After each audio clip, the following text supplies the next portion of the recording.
Assalamualaikum warahmatullahi wabarakatuh. Salam sejahtera untuk kita semua. Shalom, Om Swastiastu, Namo Buddhaya, dan salam kebajikan. Dewan juri yang terhormat, saya Usma Ida selaku moderator, adapun Nurmandasari selaku pihak pro, dan Muhammad Aslam Syah selaku pihak kontra pada mosi larangan mantan narapidana korupsi menduduki jabatan publik. Sekian dan terima kasih. Komisi Pemilihan Umum Republik Indonesia akhirnya menetapkan peraturan KPU untuk pencalonan legislatif untuk pemilihan legislatif 2019. Putusan Mahkamah Konstitusi membolehkan eks narapidana ikut pilkada asalkan 5 tahun setelah dinyatakan bebas murni dari BUI. Perkumpulan untuk Pemilu dan Demokrasi sebagai pemohon uji materi menilai putusan ini sebagai langkah yang maju.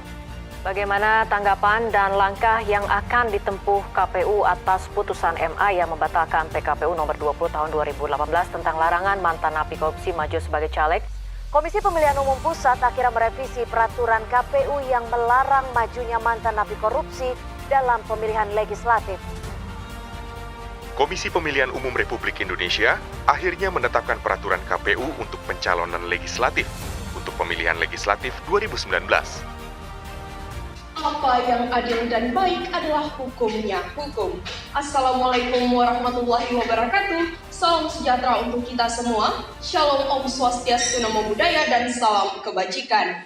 Dewan juri yang terhormat, latar belakang lahirnya mosi perdebatan kita kali ini berakar pada maraknya pejabat publik yang terjerat kasus tindak pidana korupsi yang kemudian mendorong KPU untuk menerbitkan peraturan Komisi Pemilihan Umum nomor 20 tahun 2018 tentang pencalonan anggota DPR, DPRD Provinsi, dan DPRD Kabupaten Kota yang pada pokok aturannya mengenai larangan mantan narapidana korupsi untuk mencalonkan diri sebagai calon legislatif pada pemilu.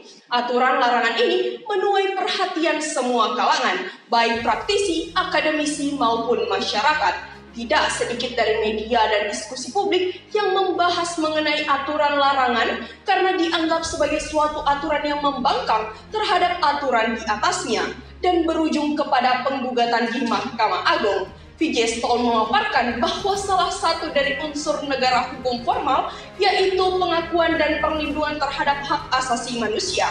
Namun di sisi lain, Paul Scholten menuliskan terkait pembatasan terhadap hak merupakan salah satu dari asas negara.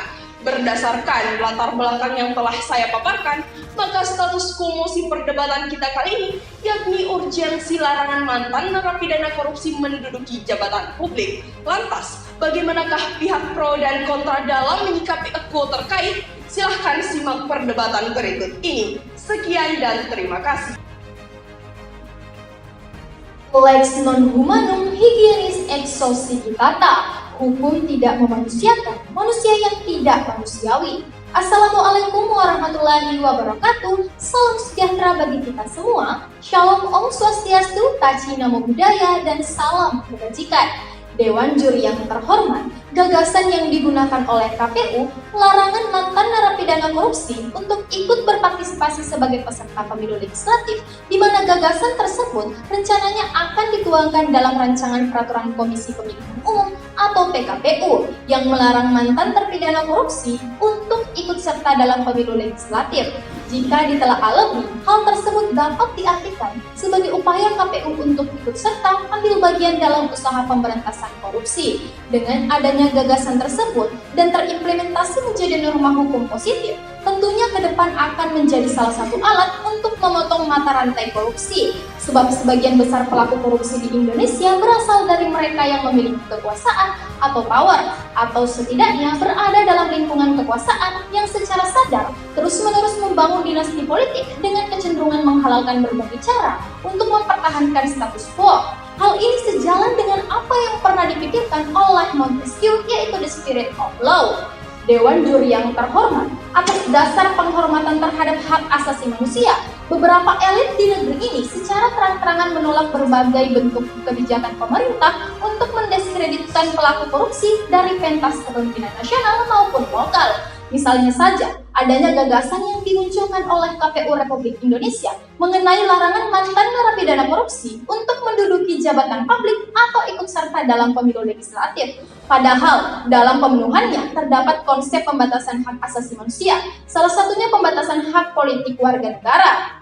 ICCPR atau International Covenant on Civil and Political Rights menyebutkan bahwa keberadaan hak-hak tersebut digolongkan ke dalam Derogable Rights, yaitu hak yang boleh dikurangi atau dibatasi pemenuhannya oleh negara pihak, seperti hak untuk berkumpul, berserikat, membentuk dan menjadi anggota, serta berpendapat dan berekspresi, termasuk mencari, menerima dan memberi informasi, pun gagasan yang sejalan dengan Undang-Undang Dasar Pasal 28J ayat 2. Dewan Juri yang terhormat, Indonesia sebagai negara hukum kesejahteraan tidak lagi memandang tindak pidana korupsi sebagai kejahatan yang biasa, tetapi seperti negara lainnya yang telah memandang tindak pidana korupsi merupakan kejahatan yang luar biasa atau biasa disebut dengan extraordinary crime. Pandangan negara-negara di dunia terhadap korupsi dituangkan dalam Konvensi Perserikatan Bangsa-Bangsa yang menentang korupsi. Dalam konvensi tersebut, negara-negara di dunia telah meyakini bahwa korupsi merupakan kejahatan yang luar biasa atau extraordinary crime dan menjadi fenomena internasional sebagaimana yang dituangkan dalam pembukaan United Convention Against Corruption. Terdapat 3 alasan yang menganggap korupsi sebagai extraordinary crime di Indonesia. Yang pertama, tindak pidana korupsi sangat merugikan perekonomian negara dan menghambat pembangunan nasional sehingga menghambat pertumbuhan dan kelangsungan pembangunan nasional yang menuntut efisiensi yang tinggi. Kemudian yang kedua, tindak pidana korupsi merupakan pelanggaran terhadap hak-hak sosial dan ekonomi masyarakat secara luas. Dan yang ketiga, masalah korupsi pada tingkat dunia diakui merupakan kejahatan yang sangat kompleks, bersifat sistemik dan meluas, serta telah mencengkram seluruh tatanan sosial dan pemerintahan. Seharusnya, dengan mengetahui dan memahami alasan korupsi sebagai kejahatan masyarakat, dapat berpartisipasi untuk mendorong pemerintah untuk melahirkan instrumen hukum yang melarang mantan narapidana korupsi untuk ikut serta sebagai calon anggota legislatif, sehingga terlaksana pula pemilu yang berkualitas dan bersih, yang menjadi sarana publik untuk menyeleksi pemikiran dan sekaligus sebagai media pengadilan yang menghukum partai politik dan anggota legislatif yang lalai dan memperjuangkan aspirasi publik. Sekian dan terima kasih. Domiun ali quando leges non quam moriuntur. Hukum terkadang tidur tapi hukum tak pernah mati. Assalamualaikum warahmatullahi wabarakatuh. Shalom Om Swastiastu, Taci Nama Budaya dan salam kebajikan. Dewan Juri yang terhormat, seyogianya pelarangan merupakan sebuah bentuk preventif akan sebuah tindak pidana yang terjadi. Tapi norma preventif tersebut tidak dapat sewenang-wenang mengganggu penjaminan terhadap hak asasi manusia yang pada dasarnya telah dijamin oleh konstitusi dan konsep negara hukum. Pelarangan mantan narapidana korupsi menduduki jabatan publik merupakan tindakan yang overreaktif terhadap pemidanaan kasus tindak pidana korupsi.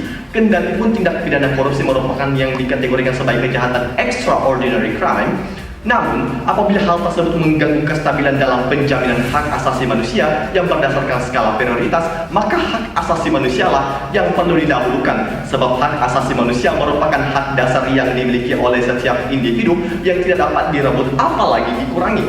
Dewan Juri yang terhormat, pada dasarnya terdapat 4 pokok pemikiran tentang tujuan yang ingin dicapai dengan suatu pemidanaan. Yang pertama diantaranya adalah memasyarakatkan terpidana dengan mengadakan pembinaan sehingga menjadikannya orang yang baik dan berguna serta membebaskan rasa bersalah pada terpidana, yang berarti bahwa Dewan Juri yang terhormat, mantan narapidana korupsi telah memberikan sebuah penebusan atas kesalahan yang telah dilakukannya. Lantas, untuk apa kemudian mantan narapidana korupsi dilarang untuk menduduki jabatan publik? Tak hanya sampai di situ Dewan Juri yang terhormat, Profesor Jan Edinus Sahetapi mengemukakan bahwa pemidanaan itu bertujuan untuk membebaskan si pelaku dari cara atau jalan keliru yang telah ditempuhnya, yang dengan demikian telah jelaslah bahwa pelarangan mantan narapidana korupsi yang menduduki jabatan publik merupakan tindakan yang over preventif. Dewan Juri yang terhormat, konstitusi kita telah menjaminkan bahwa setiap warga negara berhak memperoleh kesempatan yang sama dalam pemerintahan berdasarkan pada pasal 28D ayat 3 pada Undang-Undang Dasar Negara Republik Indonesia tahun 1945 dan juga dalam penjabaran lebih lanjut pada Undang-Undang Nomor 39 tahun 1999 tentang hak asasi manusia pada pasal 43 telah menjaminkan bahwa setiap warga negara memiliki kesempatan yang sama dalam pemerintahan sehingga Dewan Juri yang terhormat tidak seorang pun dapat menghilangkannya melalui cara apapun. Dewan Juri yang terhormat, pada dasarnya hak asasi manusia itu dapat dibatasi berdasarkan konstitusi kita. Namun, dalam pembatasan tersebut harus secara tegas dituliskan bahwa pembatasannya memiliki jangka waktu tertentu ataupun bersifat limitatif,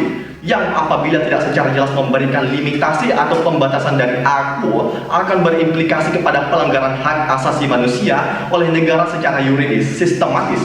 Kendati pun pengadilan memberikan vonis tambahan kepada terdakwa tindak pidana korupsi, yakni pencabutan hak politik yang dikategorikan sebagai derogable rights, perlu adanya pembatasan jangka waktu terhadap pencabutan tersebut. Sebab Dewan Juri yang terhormat, Dr. Marlina dalam bukunya Hukum Penitensier menuliskan bahwa pemidanaan tidak pernah dimaksudkan untuk menderitakan dan tidak diperkenankan untuk merendahkan martabat manusia.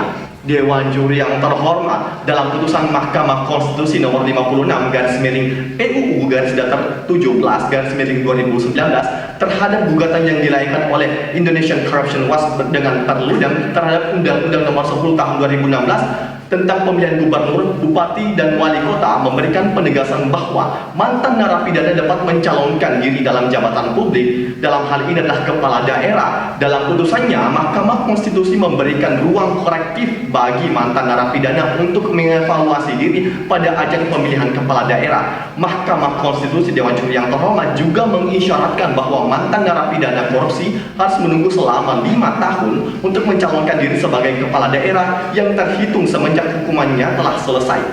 Di dalam putusan tersebut juga memberikan syarat kumulatif bahwa calon kepala daerah yang merupakan mantan narapidana korupsi mewajibkan untuk mengumumkan secara terbuka statusnya serta latar belakangnya sebagai mantan terpidana korupsi sebagai bentuk konsekuensi logis atas dijunjungnya kedaulatan rakyat serta hak asasi manusia. Berdasarkan argumentasi yang telah saya paparkan, telah jelaslah bahwa pelarangan terhadap mantan narapidana korupsi untuk dijadikan sebagai untuk menduduki sebuah jabatan publik adalah hal yang tidak logis. Dewan Juri yang terhormat karena bertentangan dengan asas-asas negara hukum dan penjaminan terhadap hak asasi manusia. Sekian dan terima kasih.